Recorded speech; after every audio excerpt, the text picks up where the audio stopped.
Do you find yourself repeatedly washing your hands or checking whether the stove is turned off? No matter how many times you do it, do these unwanted thoughts and urges never go away? Are they draining your time and energy, affecting your work, relationships, and daily life? If you feel your thoughts are taking control over you or sometimes becoming disturbing and even violent, this summary could be very helpful for you. In this summary, you will learn what Obsessive-Compulsive Disorder, OCD, is. It is a medical condition with two main symptoms: obsession, compulsive thoughts, and compulsion, compulsive behavior. In other words, the thoughts and urges you cannot control are signs of OCD. Dr. Jeffrey M. Schwartz, the author of this book, explains what happens in the brain behind OCD and its main causes. Additionally, you will learn 4 simple behavioral therapy steps that you can practice alongside medication. These steps are relabel, reattribute, refocus, and revalue. This technique is part of the self-directed behavioral therapy designed by Dr. Schwartz at UCLA. Remember, OCD can stay with you. It doesn't disappear suddenly. Even when you start treatment, it can sometimes come back. If you or someone around you has OCD, this summary will be extremely beneficial because it explains how to prevent this condition from taking control of your life. Step 1. Relabel. The first of the 4 steps in self-treatment is relabel. This means giving the correct name to your unwanted thoughts, urges, and behaviors. Often, people with OCD do not understand why strange thoughts suddenly appear, which can sometimes be violent. They become exhausted from behaviors they cannot control, and some even begin to wonder if they are going crazy.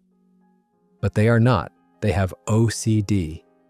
OCD is a biochemical problem in the brain. The orbital cortex, which sends signals in the brain, becomes overactive and doesn't function properly. As a result, the brain sends wrong signals and gets stuck in an endless cycle. This is called brain lock.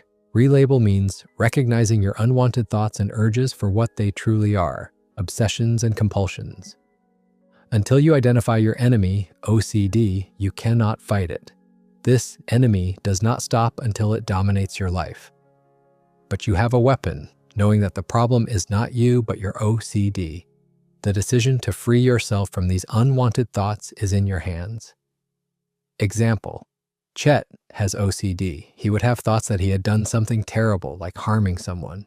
He felt like a bad person. His OCD worsened due to the stress from his job, which he was doing only to pay off debts. Chet started relabeling his violent thoughts and learning how to respond to OCD. He realized that simply wishing OCD away wouldn't work. He had to handle it. Gradually, through the 4 steps of self-directed behavioral therapy, he began to control his OCD. Relabeling is not limited to naming your thoughts. Being mindful and aware of your condition is equally important. OCD sends false messages, so it's crucial to notice feelings that aren't real. Recognizing this tells you that your anxiety and obsessions are not true. Through mindfulness, you can change your reactions to OCD urges. For example, instead of following the compulsive urge to check the lock, you can watch TV. As you understand your thoughts and actions, your brain will gradually change how it functions, countering the false messages sent by OCD. Another example: Anna believed her boyfriend was unfaithful. She constantly questioned him, whether he was drinking, watching porn, or going somewhere without her knowledge. This compulsive behavior nearly ruined their relationship. Anna relabeled her thoughts, recognizing them as part of OCD. Understanding that OCD is a biochemical problem, Anna gradually learned to control her OCD with consistent practice. Controlling OCD is like learning to drive. It becomes reflexive over time. But there will be challenges along the way. If you give up, you will never learn. With continuous practice, you will improve. Remember, OCD is a medical condition. It doesn't vanish easily, but behavioral therapy and medications help manage it effectively. Step 2. Reattribute. Recognizing your thoughts and urges as part of OCD is the first part of treatment. After relabel, the next step is reattribute, which means understanding what's going on in your brain and accepting that your OCD is responsible for your obsessions and compulsions. It is important to know that this is the result of a biochemical imbalance in the brain, a medical condition, not a weakness or moral failing. Unwanted thoughts and urges in people with OCD are not just a mental weakness, They are psychological and biochemical problems. Inside the brain, a short circuit or overactive orbital cortex sends false alarms, trapping you in a cycle of unwanted thoughts and compulsions. Research at UCLA has shown that in people with OCD, the orbital cortex, the brain's error detection circuit, is overactive. Meanwhile, the caudate nucleus, responsible for thinking and automatic transmission, is considered one of the main causes of OCD. Research also shows that drug therapy, behavioral therapy, or a combination of both can cool down this circuit and balance the brain. People with OCD often do not understand what is happening in their minds. Behavioral therapy teaches patients how to use their orbital cortex correctly to stop unwanted behaviors. Directly fixing the misfiring signals is difficult, but you can gradually redirect them. Repeatedly thinking and adjusting your responses helps your brain fight the false messages from OCD. Remember, faith or prayer alone cannot eliminate OCD. Many patients pray to God for help, but the most important aid is developing the strength to fight within yourself because OCD already weakens your courage and confidence. One benefit of behavioral therapy is that it teaches you to forgive yourself for bad thoughts. You understand that these are medical symptoms, unrelated to your morality. Example, Jill, a 43-year-old real estate agent, had struggled with contamination OCD since she was 18. At a funeral, she saw a dead body in an open coffin and felt she had become contaminated. Ever since, whenever she believed she had come into contact with something contaminated, she would repeatedly clean her house. She couldn't understand how things got dirty, yet she compulsively cleaned. Her OCD affected her daily life and relationships. To protect herself and others from contamination, she began cleaning telephones, her home, and objects with alcohol-based cleansers. Even during Christmas, her OCD didn't lessen. She repeatedly cleaned the Christmas tree and decorations, sending her children to friends' houses to avoid contamination. Eventually, Jill started behavioral therapy. In the reattribute step, she accepted that her OCD was responsible for her obsessions. She realized that giving into her obsessions was like letting OCD control her. Through consistent practice, she learned to manage her OCD with the help of behavioral therapy. Medication helped, but behavioral therapy gave her the control and understanding no medication alone could provide. She accepted her obsessions, held OCD accountable, and gradually took her life back under her control. Step 3, refocus. So you have relabeled and reattributed your obsessions as OCD. Now comes the next and one of the most important parts of self-directed behavioral therapy, refocus. Simply put, it means shifting your attention to another activity or behavior. During an OCD attack, the most important thing is to divert your focus away from unwanted thoughts and urges onto something else. The more you think about stopping or eliminating your thoughts, the lower your chances of winning. Remember, feelings don't matter, your actions matter. OCD is not as clever as it seems. It attacks directly, and if you respond the same way, you may lose. In refocusing, you have to engage your mind in another task instead of giving attention to OCD thoughts. Research at UCLA has shown that refocusing can change the way your brain works, similar to how medication does. When an OCD attack happens, you can follow a 15-minute routine. Instead of doing what OCD demands, pause for 15 minutes. Gradually, you will notice that OCD still bothers you, but its effect lessens. Observe your unwanted thoughts and urges and learn that you can control them. Behavioral therapy is self-directed, meaning you become your own therapist. Another helpful method is recording your progress in a journal or diary. During an OCD attack, it's hard to remember which refocus activity is most effective. Written records help you remember and build confidence through practice. What happens in the brain during an OCD attack? The orbital cortex, cingulate gyrus, and caudate nucleus are not functioning properly. The orbital cortex sends false messages, the cingulate gyrus scares you into thinking something terrible will happen if you don't respond, and the caudate nucleus gets stuck. But after applying the 4 steps, you realize these false alarms mean nothing. Gradually, you learn to ignore these thoughts and refocus your attention onto another activity. Refocusing requires redirecting your focus with strong intention. Over time, your brain learns to fight OCD attacks, and with practice, you can achieve victory. Examples: Howard Hughes, a pilot, was afraid of touching door handles. He believed the handles were contaminated and touching them would kill him. Yet, he had no fear of touching the airplane controls. For Howard, flying was a way to refocus, an activity that required complete concentration. Michael had an obsession with his pants being too tight. During refocus, he would do physical exercises, and he noticed his brain gradually breaking free from OCD's influence. This helped him later land a better job. He also had an obsession with reading every page of books repeatedly, but after behavioral therapy, he learned to enjoy reading and learning. Violent thoughts can occur during OCD, but you don't have to act on them. Laura experienced such violent thoughts that she wouldn't even pick up a butter knife. Through refocus, she redirected her thoughts to other activities, reading books, working on projects at the office, and watching TV. Refocus weakened her OCD and increased her control over her thoughts. Step 4. Revalue. By now, you have relabeled, reattributed, and refocused your OCD.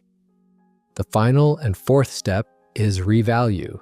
This means downplaying the importance of your obsessions and compulsions and understanding that there is no real threat or logic behind them. Essentially, you learn to see your OCD as a silly thought or urge rather than something serious. For people with OCD, it is crucial to avoid giving deep meaning or importance to these thoughts. See them simply as false messages. Practicing the 4 steps of self-directed behavioral therapy gradually strengthens your mind. The result is that the way your brain functions changes and you gain more control over your life. Revalue has 2 main components: anticipation and acceptance.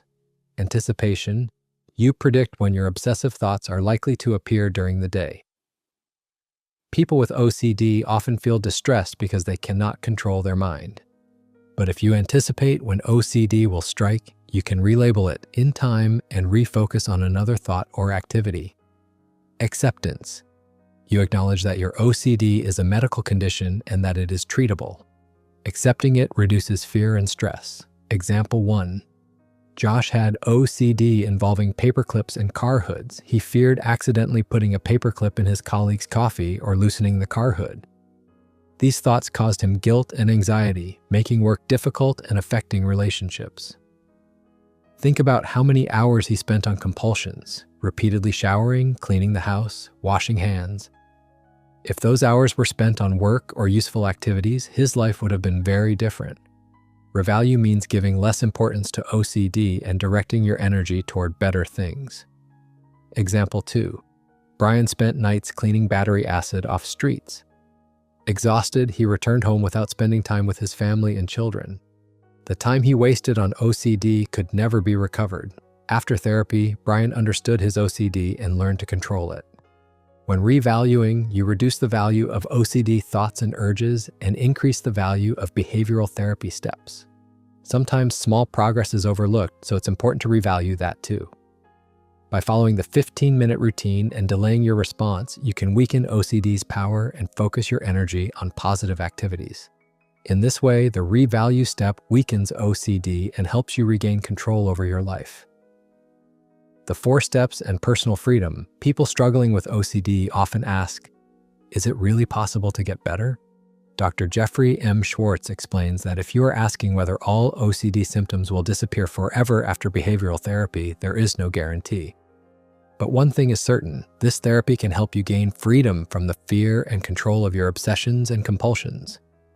And this freedom can be achieved through 4 steps. The first step is relabel. Its power lies in helping you understand that the thoughts and urges that appear in your mind are just symptoms of OCD. They are not real, and you don't need to follow them. Relabeling makes you realize that the ability to recognize the truth is your greatest weapon. This first step stands with you in your fight. Next comes a reattribute. In this step, you remind yourself that you are not crazy. Your brain is locked. The part of your brain that filters thoughts isn't working correctly and is sending wrong messages. In this step, you hold your brain accountable, understanding that your obsessions and compulsions are caused by a biochemical imbalance. Following a 15-minute routine helps you thoughtfully stop these thoughts and signals. The third step is refocus. Now you engage yourself in a productive activity, diverting your attention away from OCD to something else. Once your focus is fully on another activity, you move to the 4th step, revalue.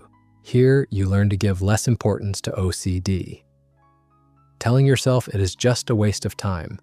Gradually, this helps you gain victories in the fight against OCD. But remember, these steps only work with consistent practice. You must recognize your fears, follow the 15-minute routine, and make a firm decision to take control of your life. You may ask, what is the purpose of practicing these 4 steps? The answer is simple: to free yourself from the control OCD has over you. When you record your progress, you will notice how quickly you used to follow your thoughts and urges. But after practicing the 4 steps, you relabel your unwanted thoughts. You reattribute them as symptoms of OCD. You refocus by directing your attention to another activity. And finally, you revalue OCD as just a waste of time. The result? By practicing these 4 steps consistently, you gradually begin to break free from OCD. The longer you maintain these practices, the stronger your mind becomes. And this strength protects you from being disturbed by unwanted thoughts and urges. OCD as a family disorder. OCD does not only affect the person experiencing it, people with OCD often feel isolated from others. Their unwanted thoughts and compulsions dominate their reality, which can impact the time spent with family. In this way, OCD can sometimes become a family disorder. Married people often struggle to explain their thoughts and urges to their life partners. Family members also avoid things that may trigger OCD. Example: Olivia developed OCD after an earthquake. She became obsessed with the idea that toilet water could end up in the washing machine. She asked her husband to check the machine with his hand. Dr. Jeffrey Schwartz advised the husband to observe but not put his hand inside. He also needed to remind Olivia that it was just an obsessive thought. After a few days, Olivia's urge to check repeatedly gradually decreased. When OCD affects children, the situation becomes more complicated. Children of parents with OCD may feel frustrated either because normal life isn't possible or because they are caught up in their parents' unusual behaviors. Example: Dottie was obsessed that something bad could happen to her son's eyes. She tried to explain that this was due to OCD, but when her son went to college, he said it had disturbed him. Dottie felt she was a good mother, but her son's words hurt her. Therefore, if someone in the family has OCD, it is important to understand that working together produces better results. Family support, understanding, patience, and compassion can help. A person with OCD needs reminders that the problem is the OCD, not them, rather than angry criticism. However, you cannot always expect children to fully understand. Sometimes they are too young or they have experienced so much that they no longer care. That's why behavioral therapy helps you free yourself first. Later, you can teach your children about OCD and the 4 steps, so they understand your condition and do not unknowingly trigger it. Conclusion: OCD stands for Obsessive-Compulsive Disorder, obsessions, unwanted thoughts that repeatedly enter the mind. Compulsions, the uncontrollable urge to act on these thoughts or perform them repeatedly. OCD happens due to malfunctioning parts of the brain. Orbital cortex sends false alarms. Cingulate gyrus makes you fearful that something terrible will happen if you don't respond. Caudate nucleus cannot shift attention to other thoughts automatically. You have learned the 4 steps. Relabel, identify unwanted thoughts as OCD symptoms. Reattribute, hold them accountable as a medical condition. Refocus, direct attention to another activity. Revalue, see OCD as a waste of time. Practice the 15-minute routine. Do not follow OCD. Engage your mind in productive activities. Gradually, OCD's power will diminish. OCD can affect your loved ones. Family support and understanding improve therapy results. Even if you feel hopeless or discouraged right now, consistent practice of the 4 steps will make you stronger in the fight against OCD. You will track your progress and gradually gain control over your unwanted thoughts and compulsions.